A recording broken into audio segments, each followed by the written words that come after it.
السلام علیکم ورحمۃ اللہ وبرکاتہ۔ ایک نیو کے ساتھ آپ کی خدمت میں حاضر ہوئے ہیں، جس میں ہم جانیں گے کہ حضرت حوا رضی اللہ تعالیٰ عنہ حضرت آدم علیہ السلام سے کتنی بار حاملہ ہوئی، اور اس ویڈیو میں ہم یہ بھی جانیں گے کہ حضرت حوا رضی اللہ تعالیٰ عنہ کے اولاد میں شادی کا دستور کیا تھا۔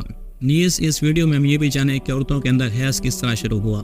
لیکن ویڈیو شروع کرنے سے پہلے آپ ہمارے چینل کو ضرور سبسکرائب کر لیں۔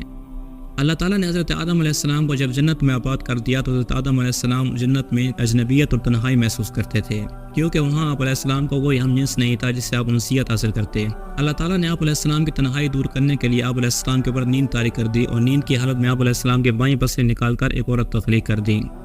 جب حضرت آدم علیہ السلام نیند سے بیدار ہوئے تو آپ علیہ السلام نے دیکھا کہ میری سرانے کے قریب ایک عورت بیٹھی ہوئی ہے۔ آپ علیہ السلام نے فرمایا کہ تم کون ہو؟ اس نے جواب دیا کہ میں عورت ہوں۔ حضرت آدم علیہ السلام نے فرمایا کہ تمہیں کس لیے پیدا کیا گیا؟ اس نے جواب دیا تاکہ آپ مجھے سکون حاصل کریں، اس لیے مجھے پیدا کیا گیا ہے۔ حضرت آدم علیہ السلام نے جب اس کی طرف دست سے محبت بڑھایا تو فرشتوں نے عرض کی کہ اے اللہ کے نبی رک جائیں، پہلے اس کا حق مہر ادا کریں۔ حضرت آدم علیہ السلام نے فرمایا کہ اس کا حق مہر کیا ہے؟ فرشتوں نے عرض کی اس کا حق مہر یہ ہے کہ آپ ہمارے سردار محمد مصطفیٰ صلی اللہ تعالیٰ علیہ وسلم پر 3 یا 10 مرتبہ درود پاک پڑھیں۔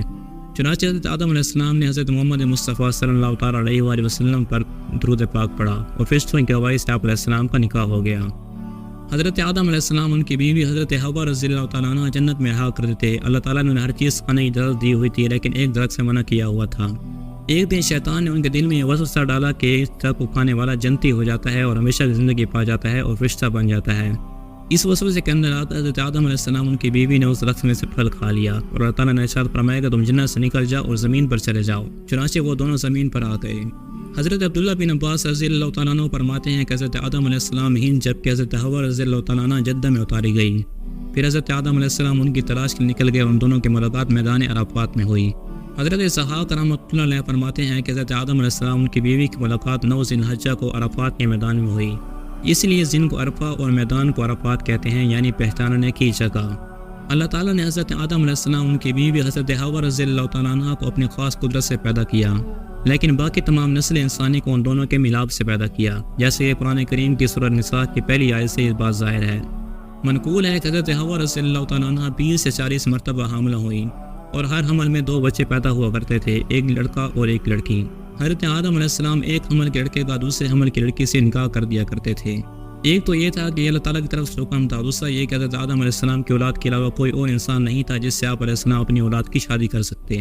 عورتوں کے اندر حیض کی ابتدا کے بارے میں منقول ہے کہ عورتوں کے اندر حیض حضرت حوا رضی اللہ تعالیٰ عنہ کے شجر ممنوع کھانے کے بعد سے شروع ہوا، جبکہ کچھ روایات یہ بھی ہیں کہ عورتوں کے اندر حیض بنی اسرائیل سے شروع ہوا، جبکہ امام بخاری نے دوسری روایت کو رد کیا اور پہلی روایت کو لیا ہے۔